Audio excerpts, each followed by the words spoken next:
So I want to go back to our second fundamental theorem of calculus, okay? The one where we take the derivative of an antiderivative, and I want to bring in our concept of derivative graphs, okay? So we're going to pull a little bit from unit 3 here, okay? So what I want you to do is I want you to draw this graph and write down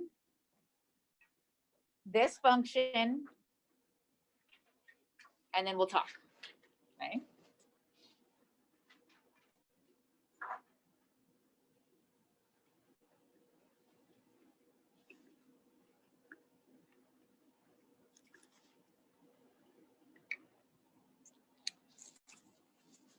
Is it supposed to be like starting on 3?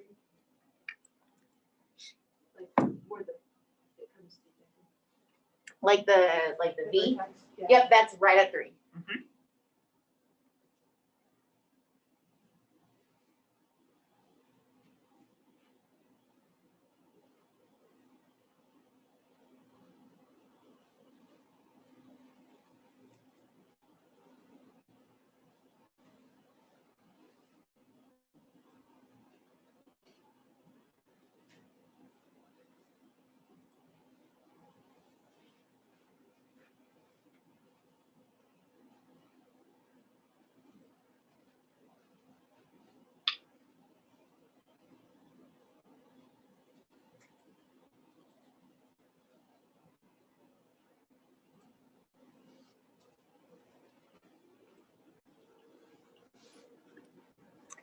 So what's happening is our function is defined as what I like to call an accumulation function, okay?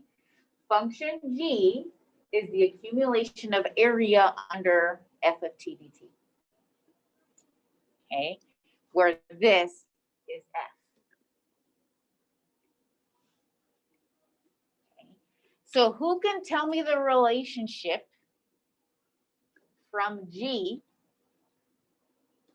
to f?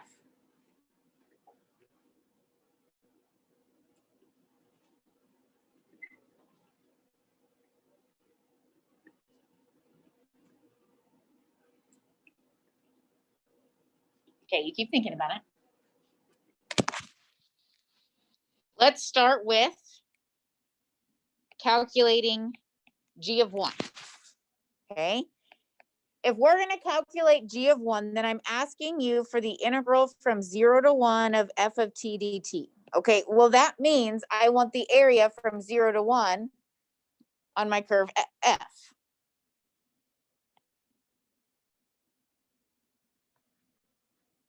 What's our area?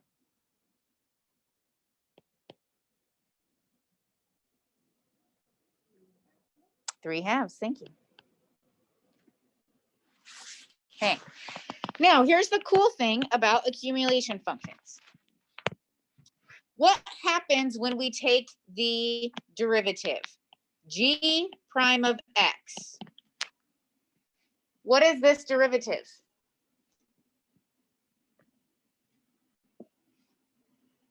What's the derivative of the integral of f?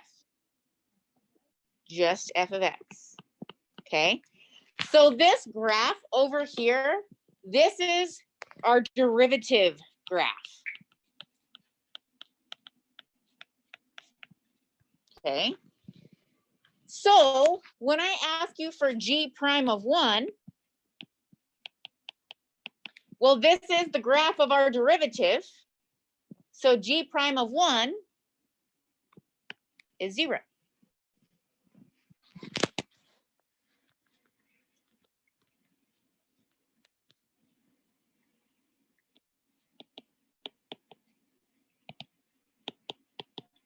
Okay.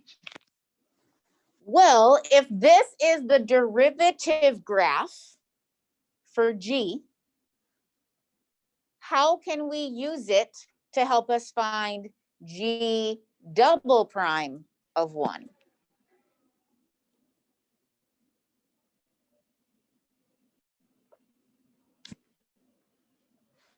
Let's go back up to here. If G prime of x is f of x, What's g double prime of x the same as? F prime. If we take the derivative of both sides, we get g double prime equals f prime. Okay, what is the slope at 1?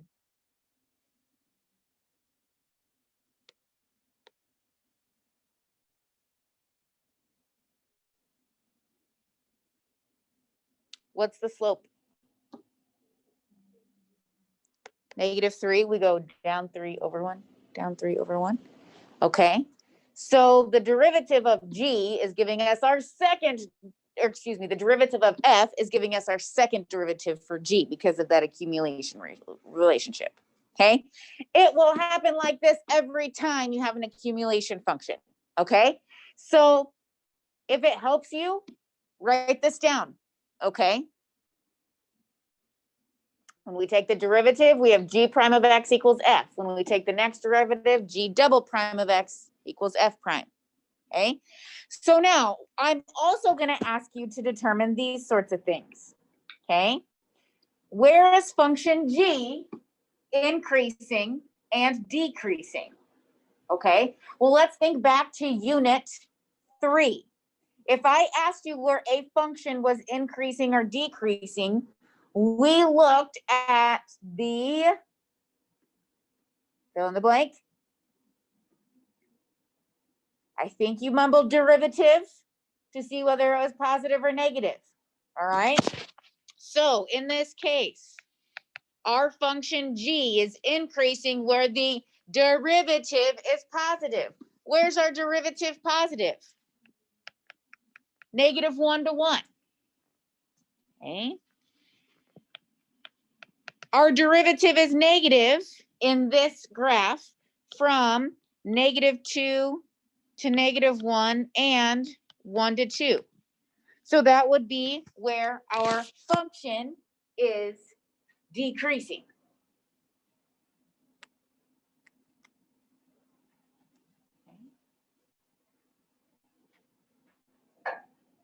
Memory is the first semester, right?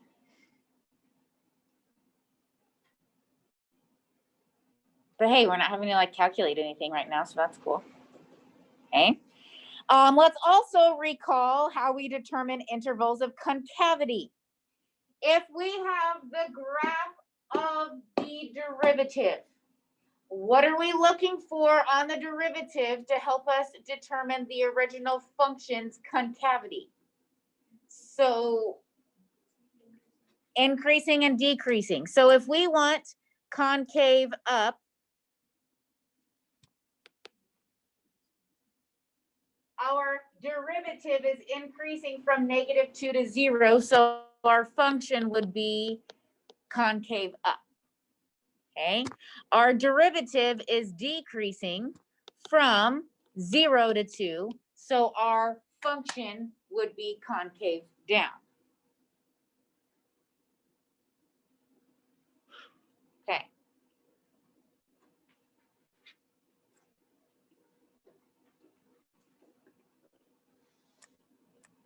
Okay.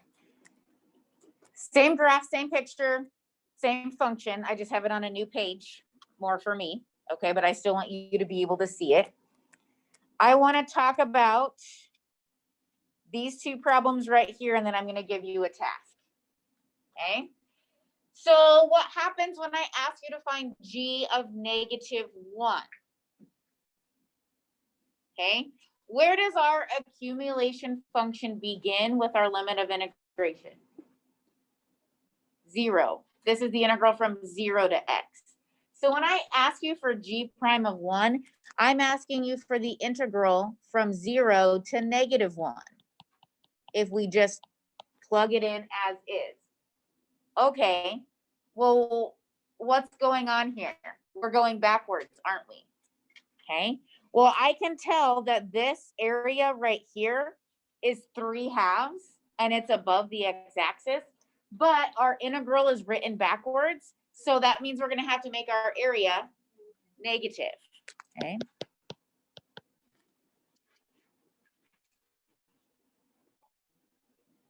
Okay, so we have to pay attention to, are we going forward or are we going backwards with our area?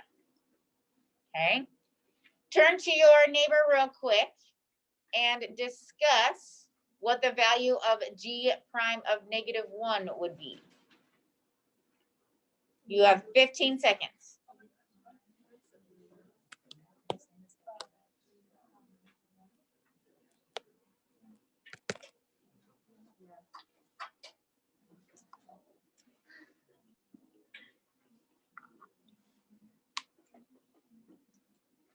Okay, shout it out. Maybe, I mean, shout for the morning, but I know you guys aren't really that loud. On 3, what's the value of g prime of 1? 1, 2, 3. R, the derivative of g is function f. The value of function f is 0. So the derivative of g at -1 is 0. Yes. So in the case that it wasn't 0, so say we were looking for So like G of 2. g prime, g prime of 2 would be -3. And then even just like G of 2 would still just be G of 2 would be 0. G is the integral from 0 to x. Wait, I thought, like if you're looking for G of prime, so like G prime of -1, you're just looking for the. Correct, but you said G of 2. Oh yeah, sorry, G prime of 2. Sorry. G prime of 2 is -3. Yes. Okay. Yes. Okay. We're good? Yep. Okay. Okay. So I'm going to just pause this.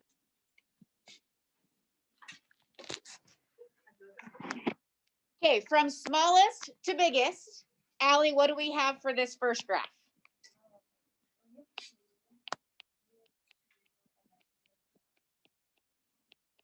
Okay. Madeline, explain to me why it is in this order. Because the area from 0 to 1 is the biggest area. G of 2 is slightly smaller, and then G of 3 is even smaller because it's negative. Okay, because we keep adding this negative area, so they get smaller. Good. So then our function, and remember, I gave you this hint. Since g of x is the accumulation function of f, right? Then g prime equals f. This is the derivative graph. Okay, Alex, where is our function g increasing? From -infinity to 1. Okay, and he knows that it's increasing there. Why, Josh? Is okay, our derivative is positive. Very good. Decreasing, our function g is decreasing. Where, Luke? And Luke knows that because, sorry, I thought you were wanting to help out. No, I had a question. Okay, so how about you answer this first? We know that we're decreasing here because the derivative, do not say it, do not say it. The derivative is negative. Okay, what's your question? So why is it negative infinity? It's like it looks like the graph stops. We're gonna just assume that it keeps on going. Okay, if you wrote it -1 to 1, I probably would not take off points for that. Okay, now our critical points occur anytime the derivative is 0. In this case, they occur at 1 and 3. Specifically, we have a maximum at 1 because the derivative changes from positive to negative. And we have a minimum at 3 because our derivative changes from negative to positive. Don't forget about those things. Okay. Okay, graph number 2. Max, what's our order? I had G of 3, G of 1, and G of 2. Okay. Now, you might have G of 1 and G of 3 as equals. I heard a lot of conversations about how maybe this area would be the same, right? Okay, so I'll be flexible there. Okay. Increasing. Where is our graph increasing, Mary?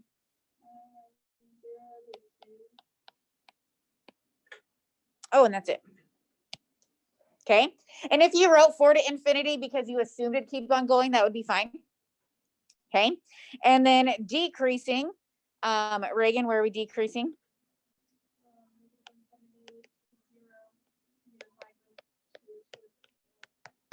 Okay, good. So we have critical points at 0, 2, and 4 because those are the 3 times that our derivative equals 0. Okay, now this second problem down here, okay, do the same thing. When we take the derivative of both sides, we have big F prime equals little f. So once again, this graph right here, little f, this is our derivative graph. Okay. All right, Cade, on what intervals would f be increasing? From negative to 1. Okay, and then we have to say y. Max, what's our y? Oh, thank you for catching that. Okay. James, where does big F have a maximum? Is it at 1? It is at 1. Let's see. Evan, what is our reason why? Okay, our derivative changes from positive to negative.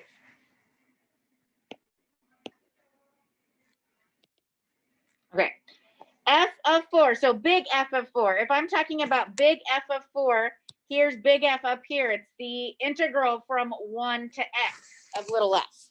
Okay, so if I'm asking you for f of 4, Brody, is that positive or negative? Negative. We have area under the curve. Okay, however, if I ask you for f of negative 2,